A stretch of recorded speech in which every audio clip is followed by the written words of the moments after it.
flight sim and other stuff. Back in harness and back with the first question and answer session, and these are a couple of questions that I've had about Access NOs and Elgato StreamDeck and how to get it working, because there have been some problems for some of you, and I don't think my videos, although have helped many, they are not as clear as they could have been. So I'm going to go through some of the questions and just grab my iPad and have a quick look at what I've got.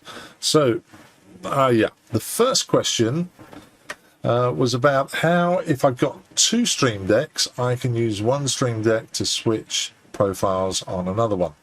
Relatively easy, so let's jump down to my PC and we'll have a look. So here is my desktop and my two Stream Decks. There's a Stream Deck XL and a standard Stream Deck.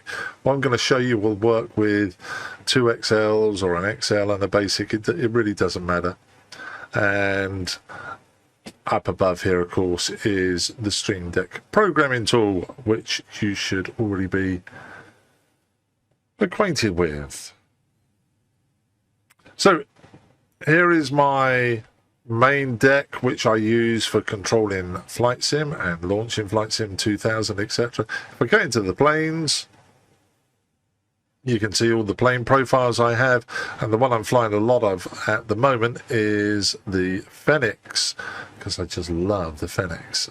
The fly-by-wire is a brilliant piece of software, and they've done an amazing job, and they continue to do an amazing job updating it. And it is a Neo, and the Phoenix is not a Neo, it is the older one, but it is so good. I might even do a video on that one. Anyway, back to what I was saying.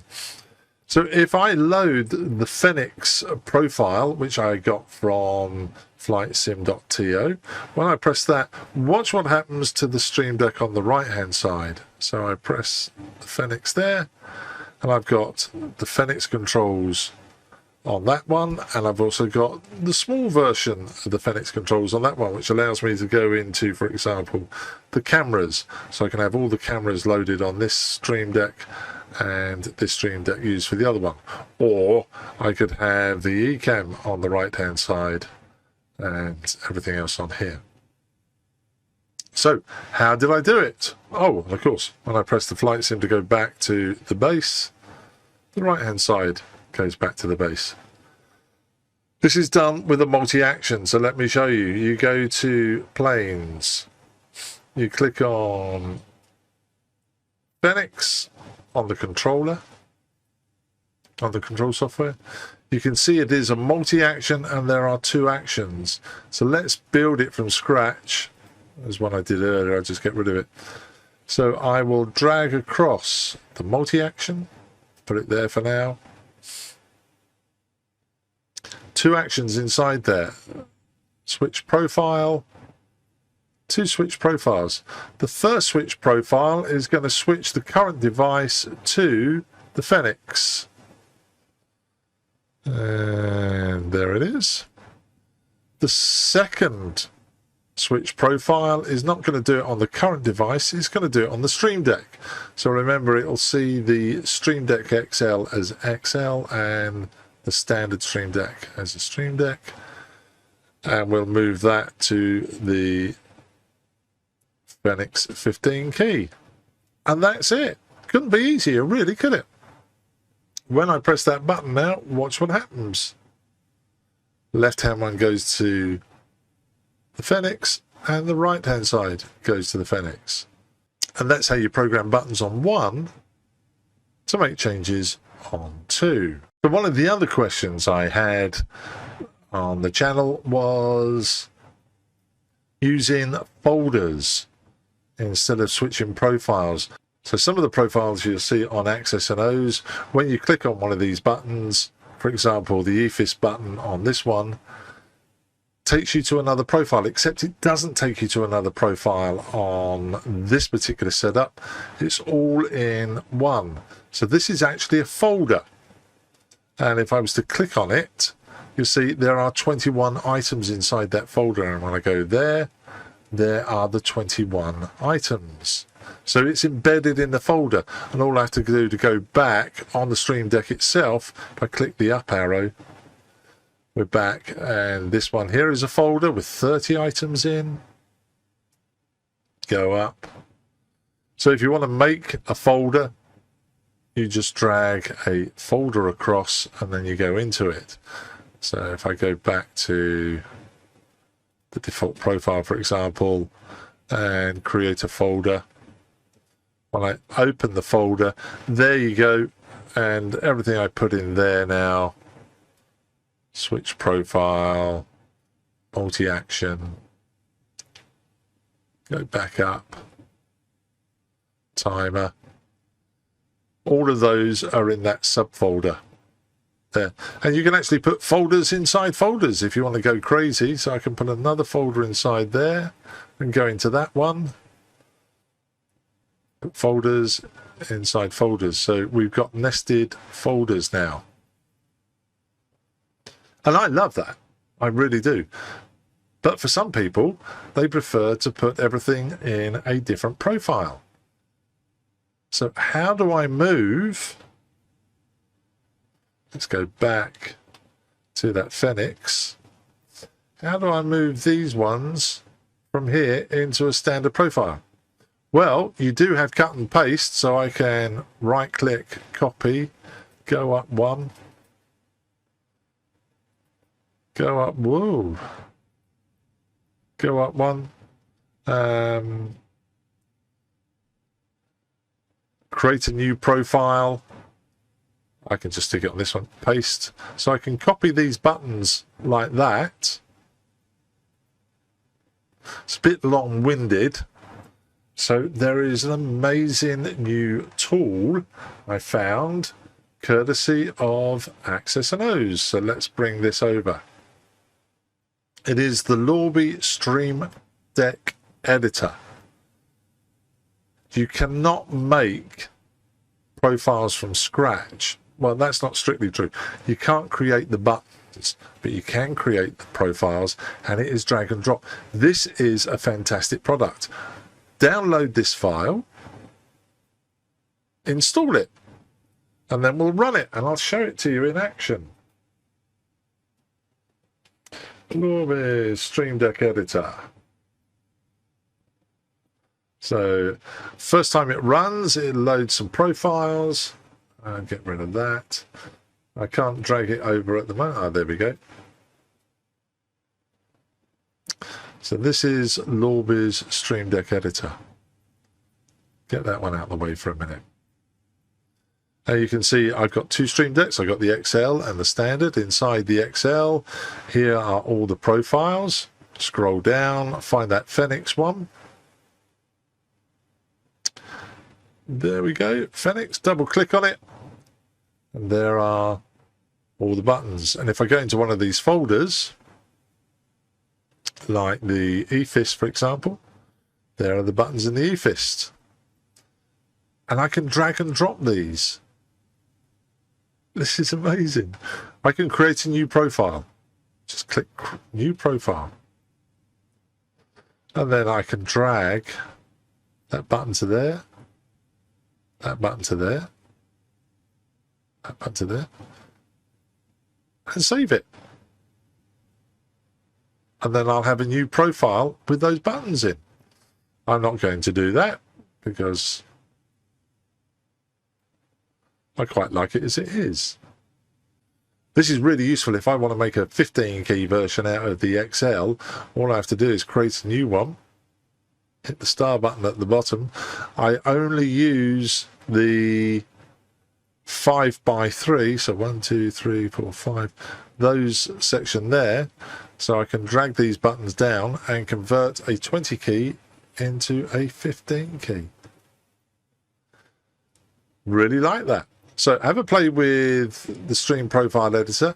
I've literally only found that in the last couple of days. Haven't really had a chance to play with it yet, but I thought I'd show it because it answered another question. Moving on.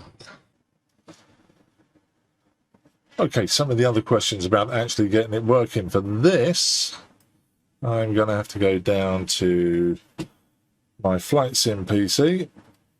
So there we go.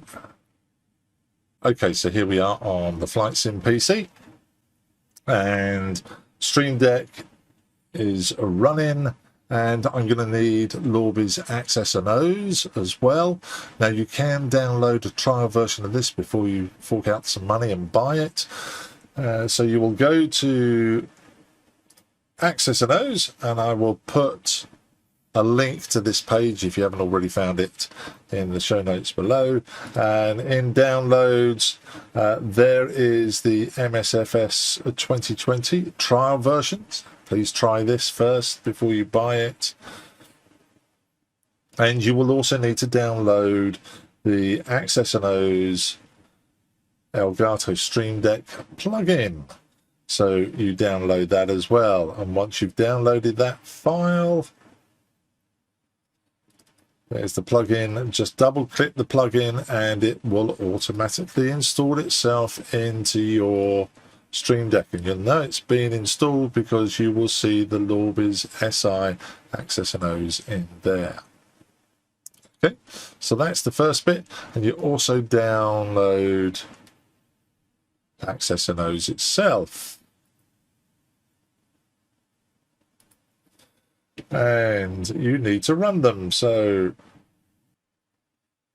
we'll start up Access and O's. That's waiting for SimConnect. So Lorbe's Access and O's connects to the simulator via SimConnect.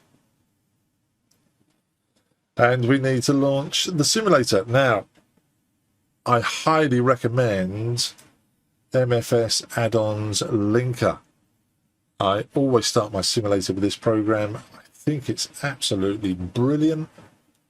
It's got it's just got hundreds of uses, so I can download lots of stuff. I'm going to untick all the extras that are in there at the moment. So if you've installed Access and O's correctly, in your community folder, you will see the Lorbe's content hooks. You can see the file there. If I want to get into the community folder, this is one of the reasons I love this application. All I have to do is click that icon and I'm in the community folder, and there is the Lorbe's content hooks. When you installed Access and O's, it should have put that in for you. If it's not there, your StreamDeck is never going to work. So get that sorted. Let's launch the simulator. So I put no extras in. This is just the standard with a couple of paid for aircraft. So we'll go start.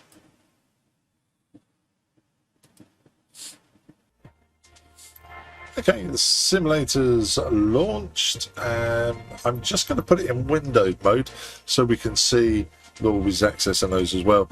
If you don't want to go into windowed mode, if you do Alt-Tab, you can see the applications that are on your desktop, and then you can go into Lorbe's Access and O's and bring it to the front. If you want to do it that way, feel fine, but of course the minute I click on there, it's going to disappear. So let's go to Options, General Options, and put it into Windowed. There we go, that's better. That. So let's load up a flight. So here we are, ready to fly. And you can see my fly-by-wire has connected. So I know that that is all working. And if we pull up my StreamDeck and I go into the Phoenix, after a short pause, I know I'm connected now because all of these tiles have come live. Some of the comments I've seen, these tiles aren't live. I bet I know what's missing. Go to your Fennec, go to your Access and O's, and go to Tools, and make sure you tick this box. Enable Web API. If you do not tick that, this isn't going to work. So you must enable that. And now, move this to one side. Loaded this StreamDeck profile from flightsim.to. This is brilliant. If we go to the on ground and overhead, external power is available. As you can see, if I press the button, it powered up. Because it's night time, we need to put the dome on. So there's the dome. If I press it once, I press it twice, you can see we are now fully lit. So I hope that answered a couple of questions on StreamDeck and Access and O's. If it doesn't work for you, let me know and put some comments down, and I'll rethink it over, or we can even do a remote session via TeamViewer or something like that. And I'll see if I can help you. I'll be back, as I said, hopefully, fingers crossed, Sunday night at 2200 UK time to do a live Q&A section. Got a couple of questions already lined up, and that's to do with the bay ringer, and I'll be looking at that. That also uses Orbis Access and O's. Hope this was useful, and I hope to see you soon. As usual, take care and have a very good night to you.